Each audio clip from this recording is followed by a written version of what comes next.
ইসরায়েলের ধ্বংসের বার্তা নিয়ে হাজির হলেন ইরানের সর্বোচ্চ ধর্মীয় নেতা আয়াতুল্লাহ আলী খামেনি। তার মুখের কথাই যেন ইহুদিবাদীদের এক একটি মিসাইলের আঘাত। যুক্তরাষ্ট্রের অসংখ্য হুমকি সহ্য করেছেন খামেনি, কিন্তু তবুও পশ্চিমাদের সামনে মাথা নত করেননি তিনি। ইসরায়েলকে মোকাবেলা করার ঘোষণা দিয়ে মুসলিম বিশ্বের জন্য চ্যালেঞ্জ ছুড়ে দিয়েছেন ইরানের সর্বোচ্চ ধর্মীয় নেতা। ইরানিদের মধ্যে চাপা উত্তেজনা, তেহরানে বিরাজ করছে থমথমে পরিস্থিতি। ইরানের সরকারি ভবনের ভেতর সবার দৃষ্টি এক ব্যক্তির দিকে। সেখানে বসে আছেন ইরানের সর্বোচ্চ ধর্মীয় নেতা খামেনি। ইসরায়েল প্রসঙ্গে দিচ্ছেন গুরুত্বপূর্ণ বার্তা। তার কথা মনোযোগ দিয়ে শুনছেন ইরানের প্রেসিডেন্ট মাসুদ পেজেশকিয়ান ও দেশটির অন্যান্য মন্ত্রীরা।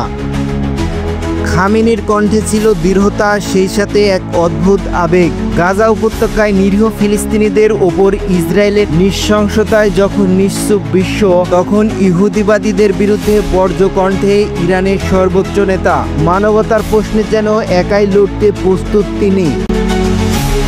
ইরানের সর্বোচ্চ ধর্মীয় নেতা আবার স্পষ্ট ভাষায় ঘোষণা দিলেন, মুসলিম বিশ্বের দেশগুলোকে ইহুদিবাদী সরকারের সাথে সব ধরনের বাণিজ্যিক ও রাজনৈতিক সম্পর্ক ছিন্ন করতে হবে। এর মাধ্যমে কেবল ইসরায়েলকে কঠিন শাস্তি দেওয়া সম্ভব। এটাই হলো অপরাধীর শাসন ব্যবস্থাকে বিচ্ছিন্ন করার একমাত্র পথ। এক প্রতিবেদনে এমন তথ্যই জানিয়েছে মধ্যপ্রাচ্য ভিত্তিক সংবাদ মাধ্যম তাসনিম নিউজ এজেন্সি।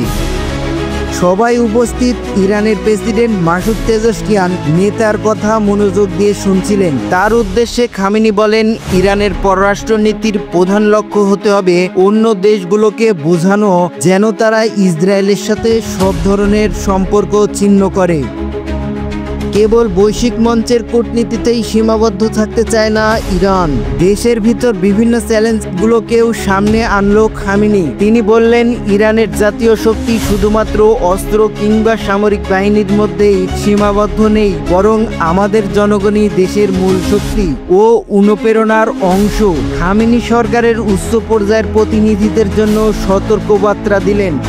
তিনি বললেন, আমরা এমন এক পরিস্থিতির মুখোমুখিতে যেটিকে সরাসরি যুদ্ধ বলা যাবে না, আবার পুরোপুরি শান্তি বিবেচনাও করা যাবে না।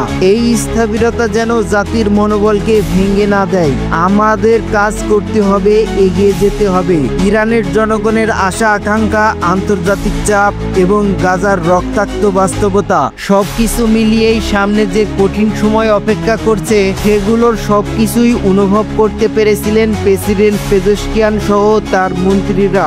এমন পরিস্থিতিতে প্রতিটি মুহূর্তকেই কাজে লাগাতে হবে, সেই পরিকল্পনাতেই আগাচ্ছেন তেহরান।